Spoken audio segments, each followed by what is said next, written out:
Bismillahirrahmanirrahim. Assalamualaikum warahmatullahi wabarakatuh.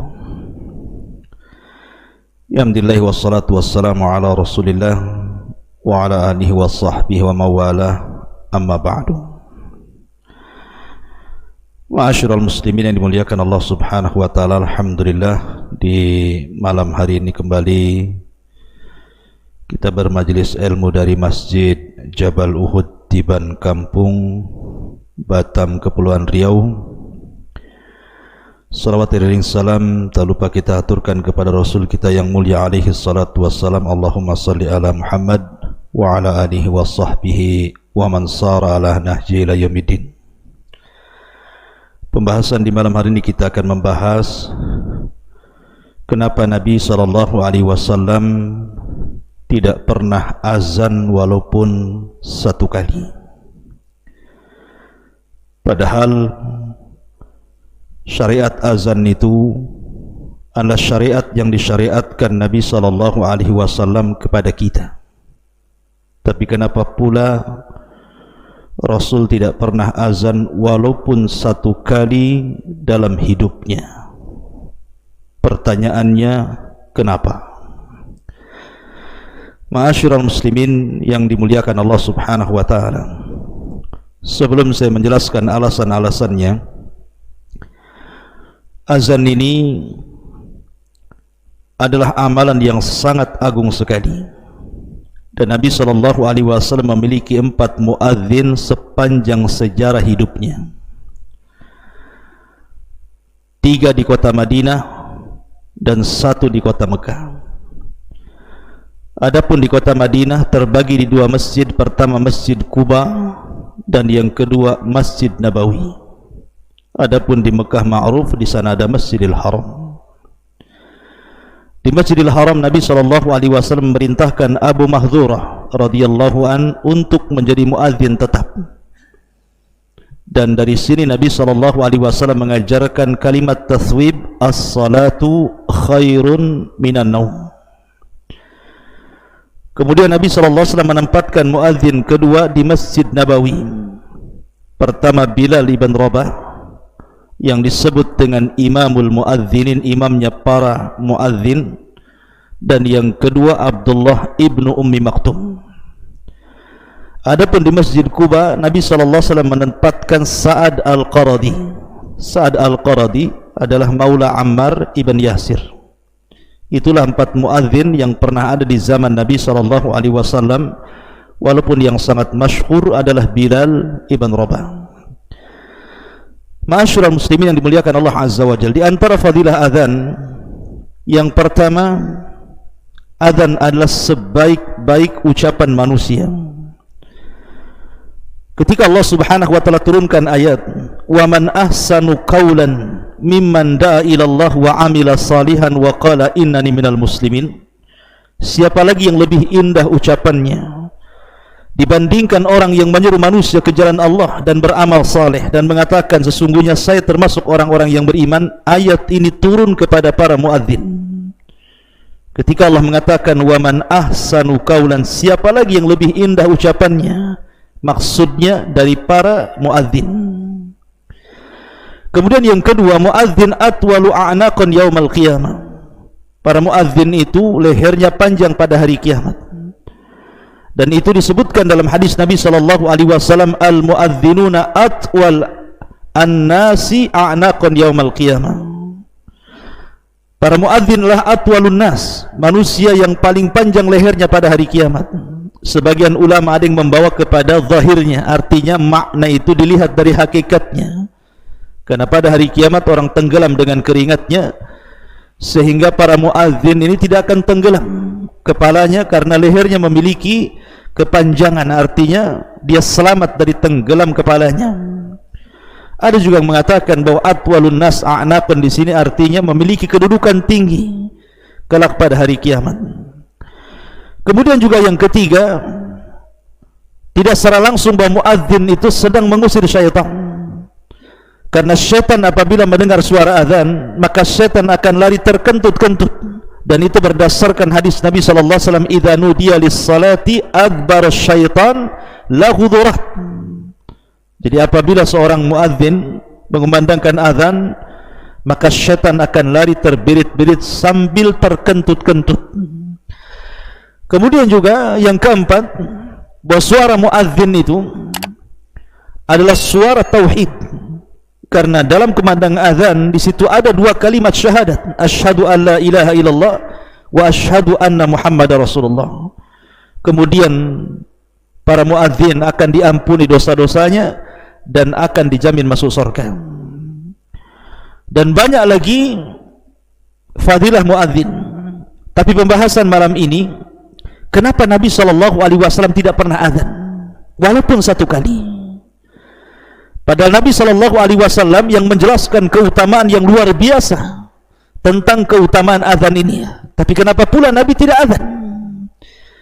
Yang pertama, sebab yang pertama, karena dalam azan itu ada panggilan hayya 'alas shalah. Dan panggilan hayya 'alas shalah, hayya 'alal falah ini perintah. Dan al-aslu fil amri yufidul wujub. Asal perintah dalam kalimat usul itu memiliki wajib. Kalau seandainya Nabi SAW mengumandangkan azan, kemudian ada seorang sahabat yang sampai tidak datang ke masjid, berarti sahabat ini telah melanggar perintah Nabi SAW. Dan bila sampai melanggar perintah Nabi SAW, masuk pada sabda Nabi SAW, kullu ummati yadkhulunal jannah illa man aba. Qila ya Rasulullah wa man ya'ba? Qala man ata'ani dakhalal jannah wa man asani faqad aba. Kata Nabi SAW, semua umatku pasti masuk surga kecuali orang yang enggan masuk surga. Sahabat bertanya, Rasul, siapa yang enggan masuk surga itu? Maka Nabi SAW mengatakan, siapa yang taat kepadaku dialah masuk surga, dan siapa yang enggan artinya tidak taat kepadaku, maka dia tidak akan masuk surga. Artinya kalau sampai tidak datang dari seruan hayya 'alas shalah, hayya 'alal falah yang dikumandangkan Nabi SAW, maka para sahabat terancam tidak masuk surga. Kemudian juga ayat Al-Quran Allah mengatakan, falyahdharil ladzina yukhalifuna an amri an tusibahum fitnah aw yusibahum adzabun alim. Hendaklah takut orang-orang yang datang perintah dari Allah dan Rasulnya kepada mereka, kemudian mereka tidak melakukannya, apa yang terjadi? Falyahdharil ladzina yukhalifuna an amri. Hendaklah takut orang yang menyelisih perintah Rasul, an tusibahum fitnah, boleh jadi fitnah ditimpakan kepada mereka, au adzabun alim, ataupun azab yang pedih. Maka karena di sini ada perintah yang boleh jadi mungkin para sahabat ada yang tidak datang ke masjid karena sebuah uzur, ataupun karena tertidur, atau karena sebuah pekerjaan. Kalau sampai tidak datang terancam dengan hadis dan ayat ini. Makanya Nabi SAW tidak azan walaupun satu kali. Ini alasan yang pertama. Alasan yang kedua, bahwa Nabi SAW tidak azan karena Nabi SAW diutus oleh Allah da'iyan ilallah, untuk menyeru manusia. Kalau seandainya kemudian Nabi SAW mengumandangkan asyhadu anna Muhammadar Rasulullah, saya bersaksi bahwa Muhammad adalah utusan Allah, nanti orang menyangka bahwa di sana ada Muhammad lain yang diutus oleh Allah Subhanahu wa taala selain Muhammad yang sedang azan. Karena azan itu seruan kepada manusia. Saya ulangi, ketika Nabi SAW mengucapkan asyhadu anna Muhammadar Rasulullah dalam azannya, maka orang-orang yang mendengar akan menyangka di sana ada Nabi yang namanya Muhammad dengan nama yang sama, dan bukan Muhammad yang sedang azan. Dari situ Nabi SAW tidak pernah azan, karena dikhawatirkan ada salah persepsi bahwa di sana ada Nabi selain Rasul SAW, sehingga Rasul harus bersaksi kepada orang yang namanya Muhammad itu. Ini yang kedua. Kemudian yang ketiga, alasannya kenapa Nabi SAW tidak azan, karena syariat azan itu adalah syariat yang dihasilkan dari mimpi. Jadi ada seorang sahabat Nabi SAW, karena permulaan, kita tahu permulaan syariat azan itu tidak ada. Ketika Rasul hijrah dan para sahabatnya ke Madinah, mereka datang begitu saja ke masjid tanpa ada seruan azan. Baru kemudian di antara para sahabat ada yang mengomentari, Rasul, bagaimana kalau kita buat lonceng? Yang lainnya mengatakan, Rasul, bagaimana kalau kita buat trompet? Yang lainnya mengatakan, Rasul, bagaimana kalau kita nyalakan api di bukit? tapi yang lainnya dibantah dan mengatakan itu tasyabbuh dengan Yahudi, Nasrani dan Majusi. Sampai akhirnya seorang sahabat Nabi SAW pertama, Umar bin Khattab radhiyallahu an, yang kedua Abdullah ibn Zaid. Jadi Abdullah ibn Zaid dan Umar bin Khattab ini bermimpi. Dalam mimpinya berjumpa dengan malaikat, kemudian diajarkan lafaz azan yang kita kenal hari ini.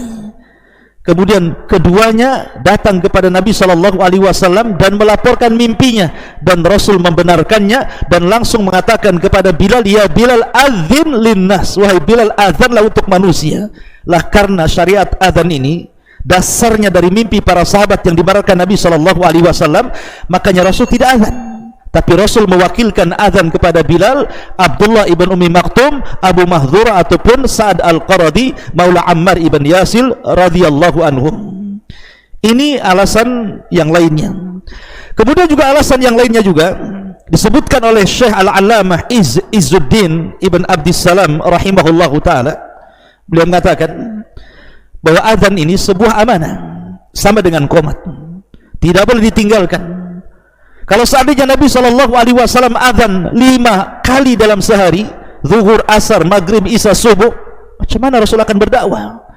Sementara Nabi SAW harus berdakwah ke kabilah-kabilah, harus menyurati kepada para raja, harus kemudian datang kabilah dari mana-mana, kemudian memutuskan urusan mereka. Sehingga kalau seandainya Nabi SAW sampai azan, jadi muadzin tetap sampai 5 kali sehari, macam mana dia akan berdakwah mengajak manusia ke dalam Islam? Makanya dari sini Nabi SAW tidak pernah azan, dan Rasul amanahkan azan itu kepada manusia. Tetapi para khulafaur rasyidin juga tidak azan. Abu Bakar tidak pernah azan, Umar tidak pernah azan, Utsman juga tidak pernah azan, Ali juga tidak pernah azan. Artinya Nabi SAW dan khulafaur rasyidin, khulafa yang 4, tidak pernah azan, tetapi mereka jadi imam. Dari sini Imam Syaukani rahimahullahu taala ketika membahas mana yang lebih utama, muazzinkah ataukah imam, menjadi muazzin atau menjadi imam, kata beliau menjadi imam lebih afdal dibandingkan menjadi muazzin. Bukan berarti kemudian fadilah azan tidak ada, tetap fadilah azan itu memiliki fadilah yang banyak, tetapi kalau dibandingkan antara imamah dan juga azan, maka imam itu lebih utama dibandingkan muadzin. Makanya Rasul tidak pernah azan tapi dia imam, Abu Bakar tidak pernah azan tapi dia imam, Umar juga sama, Utsman juga sama, Ali juga sama, dan begitu seterusnya. Kemudian juga Imam Nawawi mengomentari dalam kitabnya Majmu' Syarhul Muhadzab, anna Nabiyya sallallahu alaihi wasallam wal khulafa ar-rasyidin min ba'dihi wa kibaril ulama min ba'dihim ammu wa lam yu'adhdhinu linshighalihim bimasalihil muslimin allati la yaqumu ghairuhum fiha maqamahum falam yatafarragu lil adhan wa mura'ata awqatihi wa ammal imamatu fala budda lahum min salatin. Kata Imam Nawawi, sesungguhnya Nabi SAW, para khulafaur rasyidin setelahnya, atau kibar ulama, banyak ulama-ulama besar setelah para khulafaur rasyidin, mereka tidak pernah azan tetapi mereka menjadi imam salat. Kenapa? Karena kesibukan mereka memperbaiki maslahat kaum muslimin, sehingga mereka tidak menjadi muadzin tetapi diberikan muadzini kepada yang lainnya, karena mereka tidak memiliki waktu untuk azan dan menjaga waktu-waktu salat. Adapun imam, kata Imam Nawawi, ammal imamatu fala budda lahu min salatin. Adapun imam, maka sebuah keharusan mereka menjadi imam bagi salat manusia. Inilah diantara kenapa Nabi SAW tidak azan walaupun 1 kali seumur hidupnya. Subhanakallah bihamdika asyhadu an la ilaha illa anta astaghfiruka wa atubu ilaik. Allahu ta'ala. Assalamualaikum warahmatullahi wabarakatuh.